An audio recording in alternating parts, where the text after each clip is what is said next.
చాలామంది అడుగుతున్నారండి, చివరి రోజు అయినటువంటి వారాహి నవరాత్రులలో మనము చివరి రోజు పూజా విధానం ఏంటి, ఎలా చేయాలి అని చెప్పేసి చాలామందికి కూడా ఉన్నటువంటి ధర్మ సందేహము, మరియు ఎప్పుడు కదిలించాలి, ఏ తారీఖు నాడు కదిలించాలి అని చెప్పేసి కూడా అడగడం జరుగుతుంది. చూడండి, మీరు ఎప్పుడు కదిలించాలి అని అంటే అన్నీ కూడా చెప్తానండి. ఈ యొక్క వీడియో పూర్తిగా చూడండి, మీకు అర్థమవుతుంది. ఓకేనా? మన ఛానల్కి ఎవరైనా కొత్తగా వచ్చినట్లయితే ముందుగా మన ఛానల్ని సబ్స్క్రైబ్ చేసుకోండి. ఎందుకు అని అంటే ఇలాంటి వీడియోలు ఇంకా రాబోతున్నటువంటి సమయాల్లో ఇంకా చాలా వీడియోస్ వస్తూ ఉంటాయి. ధర్మ సందేహాలు వస్తాయి, చాలామందికి చాలా ధర్మ సందేహాలు ఉంటాయి. ఓకేనా అనేది గుర్తుపెట్టుకొని మన ఛానల్కి కొత్తగా వస్తే సబ్స్క్రైబ్ చేసుకొని ముందుగా ఈ యొక్క వీడియోని ఒక లైక్ చేయండి. లైక్ చేయడం ద్వారా ఇలాంటి వీడియోస్ మన ఫాలోవర్స్ దగ్గరికి, ప్రతి ఒక్కరి దగ్గరికి కూడా వెళ్తూ ఉంటాయి. సరే, వీడియోలకి వెళ్దామండి. ముందుగా మీరు ఈ యొక్క అమ్మవారి వారాహి అమ్మవారిని ఎప్పుడు కదిలించాలి అని అంటే సోమవారం రోజు. ఓకేనా? సోమవారము సాయంత్రం కదిలించాలి అనేది గుర్తుపెట్టుకోండి. తర్వాత ఎలా కదిలించాలి అని చెప్పేసి అడుగుతున్నారు చాలామంది. అఖండ దీపం పెట్టుకున్న వాళ్ళు ఉంటారు. అఖండ దీపం పెట్టుకుంటే గనక మీరు ఏం చేయాలి అని అంటే 2 అక్షంతలు, పసుపు, కుంకుమ, విడి పువ్వులు వేసి అఖండ దీపాన్ని జరపాలి. ఇక్కడ క్లియర్. అఖండ దీపం మీరు పెట్టుకోకపోతే, నేను చాలామందికి కూడా చెప్పడం జరిగింది, అఖండ దీపము వద్దు. ఎందుకు అని అంటే మధ్యలో పోతే నెగిటివ్ థాట్స్ వస్తాయి, మంచిది కాదండి. అఖండ దీపం అంటే ప్రతి గంట, ప్రతి నిమిషము, ప్రతి సెకండ్ నవరాత్రి పూర్తి అయ్యేంత వరకు వెలుగుతూనే ఉండాలి అనేది గుర్తుపెట్టుకోండి. అఖండ దీపం అంటేనే అది. మనము ఎప్పుడైతే కదిలిస్తామో అప్పటి వరకు ఉండాలి అఖండ దీపం. అయితే చాలామందికి కూడా నేను వద్దు అని చెప్పాను. మనస్సుతో చేయండి, అమ్మవారు కరుణిస్తుంది ఖచ్చితంగా అని చెప్పేసి కూడా చెప్పడం జరిగింది. తర్వాత ఇప్పుడు ఎవరైతే అంటే ముందుగా మనం దీపమే కదిలించాలి, పూజ పూర్తిగా చేయాలి. అంటే చివరి రోజు కూడా పూర్తిగా పూజా విధానం అంతా కూడా చేయాలి. ఎలా చేయాలి? గణపతి పూజ, పసుపు, కుంకుమ, అక్షంతలు మరియు విడి పువ్వులు గణపతికి సమర్పించాలి. ధూప దీప నైవేద్యాలు ముందుగా గణపతి పూజ కంపల్సరీ చేయాలి, ప్రతిరోజు చేయాలి, చివరి రోజు కూడా చేయాలి. గణపతి పూజ చేసిన తర్వాత అమ్మవారికి పాలు, పెరుగు, తేనె, నెయ్యి, పంచామృతములతో అమ్మవారికి అభిషేకము, తర్వాత ధూప దీప నైవేద్యాలు అమ్మవారికి సమర్పించాలి. చివరికి చీర పెట్టాలి. అమ్మవారిని మనం పంపుతున్నాం కదా, పంపేటప్పుడు అమ్మవారికి చీర, 2 తమలపాకులు, 2 వక్కులు మరియు పసుపు కొమ్మలు, దాంట్లో వీలైతే దక్షిణ, అలా అమ్మవారి దగ్గర పెట్టాలి. అమ్మవారి దగ్గర పెట్టినటువంటి చీర ఎవరికైనా ముత్తైదుకు ఇచ్చేసేయాలి. ఓకేనా? ఇక్కడ క్లియర్. తర్వాత ఎలా కదిలించాలి అని అంటే ముందుగా చూడండి, అమ్మవారిని కలశం పెట్టుకున్నట్లయితే కలశం కదిలించండి. కలశం నేను పెట్టుకోలేదు, వద్దు అంటే నేను చాలామందికి కూడా చెప్పడం జరిగింది. నేను మొదటిలోనే చెప్పాను, కలశం పెట్టాలంటే కొన్ని విధి విధానాలు ఉంటాయి అని చెప్పేసి. ఓకేనా? కలశం సరే మీరు పెట్టుకున్నారు అని అంటే కలశం దగ్గర పసుపు, కుంకుమ, అక్షింతలు వేసి ఒక పువ్వు పెట్టేసి నమస్కారం చేసుకొని 3 సార్లు కదిలించాలి. మంత్రం కూడా నేను చివరిలో చెప్తాను, కాకపోతే విధి విధానాలు ఏంటి తెలుసుకోవాలి మీరు.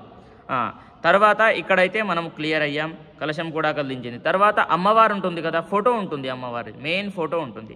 అక్కడ కూడా సేమ్ పసుపు, కుంకుమ, అక్షంతలు వేసి చివరికి ఈ అన్నిటికీ కలిపి ఒక కొబ్బరికాయ కొట్టాలండి. కొబ్బరికాయ కొట్టి అందరికీ కూడా కదిలించాలి అనేది గుర్తుపెట్టుకోండి. ఓకేనా? తర్వాత ఇప్పుడు కలశం కదిలింది, అఖండ దీపం ఉంటే అఖండ దీపము కూడా కదిలించారు. తర్వాత అఖండ దీపం ఎవరైతే పెట్టుకోలేదో వాళ్ళు దీపాన్ని కదిలించారు. కలశం పెట్టుకున్న వాళ్ళు కలశాన్ని కూడా, కలశం ఎక్కడ ఉంటుంది? టేబుల్ పైన ఉంటుంది ఆ కలశం. ఓకేనా? ఆ కలశం కదిలించారు. ఎవరైతే పెట్టుకోలేదో వాళ్ళు వదిలేసేయండి, ఏం కాదు. తర్వాత అమ్మవారు ఉంటుంది. ఇప్పుడు మీరు ఎక్కడైతే మనము అక్కడ పెట్టి అష్టోత్తర పూజ, ధూప దీప నైవేద్యాలు మరియు హారతి అన్నీ కూడా ఇచ్చామో అక్కడ అమ్మవారు ఉంటుంది కదా, విగ్రహము, దాన్ని కదిలించాలి. ఆ యొక్క విగ్రహాన్ని మనము కదిలించాలి. ఎలా కదిలించాలంటే అక్షింతలు పట్టుకోవాలి. అక్షింతలు పట్టుకొని అక్కడ కూడా అక్షింతలు వేసి పసుపు, కుంకుమ అమ్మవారికి సమర్పించి ఒక కొబ్బరికాయ కొట్టాలి. కొబ్బరికాయ కొట్టేసి అమ్మవారిని కదిలించాలి. 3 సార్లు అటు ఇటు అనాలి, సరిపోతుంది. తర్వాత ఫోటో అంతా కూడా కదిలించాలి. ఇలా చేయాలి. విధి విధానాలు అయితే సింపుల్గా ఉంటాయి, అందరికీ తెలిసిందే, ఇలానే ఉంటుంది, సేమ్ ఉంటుంది. తర్వాత మంత్రం ఏంటి అని అంటే నేను చెప్తాను, వినండి. అక్షింతలు పట్టుకొని ఇలా చెప్పాలి. ఇప్పుడు నేను చెప్పేటటువంటి మంత్రం జాగ్రత్తగా విని రాసుకోండి. ఎందుకు అని అంటే మీరు తెలుసో తెలియకనో చేసినటువంటి తప్పులన్నీ కూడా తొలగిపోతాయి. ఓకేనా? ఇప్పుడు రాసుకోండి. మంత్రహీనం, క్రియాహీనం, భక్తిహీనం, గణాధిప యత్పూజితం మయా దేవి పరిపూర్ణం తదస్తుతే అనయా ధ్యాన ఆవాహనాది షోడశోపచార పూర్వక శ్రీ మహాగణపతి సహిత వారాహి దేవి దేవత పాదార విందార్పణ మస్తు అనేటటువంటి ఈ మంత్రాన్ని మీరు అనుకోవాలి. ఓకేనా? ఓం అలా చదువుకున్న తర్వాత ఇవైతే మీరు కంపల్సరీ రాసుకొని అనుకోండి. ఇక్కడ మనము క్లియర్ అయ్యాం. తర్వాత చివరికి ఏ మంత్రం ఉంటుంది అని అంటే పూర్తిగా ఏవేవైతే మీరు అఖండ దీపం కానివ్వండి, మరియు ఫోటో కానివ్వండి, విగ్రహం కానివ్వండి, ఇవన్నీ కూడా కదిలించేటప్పుడు ఈ మంత్రాన్ని కూడా చదువుకుంటే సరిపోతుంది. రాసుకోండి లేదా వినండి, పర్వాలేదు. ఓం, ఇది రాసుకోవడం అంత ఈజీ కాదండి, నేను రాసుకోండి అని చెప్తున్నాను, కానీ అది పోయినది నేను చెప్పింది రాసుకోండి సరిపోతుంది. ఇది రాసుకోకండి, ఓన్లీ మీరు పెట్టేసుకోండి. అంత మీ దగ్గర ఉంటే మీకు ఈజీ అయితే రాసుకోండి.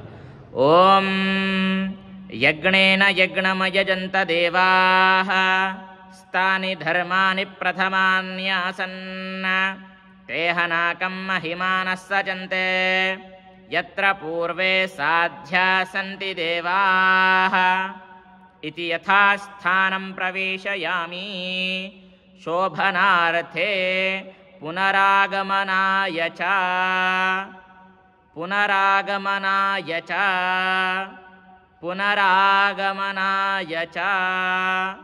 ఇలా ఇక్కడికి మనము అమ్మవారిని పంపుతాం. ఇక్కడికి అమ్మవారి ఉద్యాపనము సమాప్తం అవుతుంది అనేది గుర్తుపెట్టుకోండి.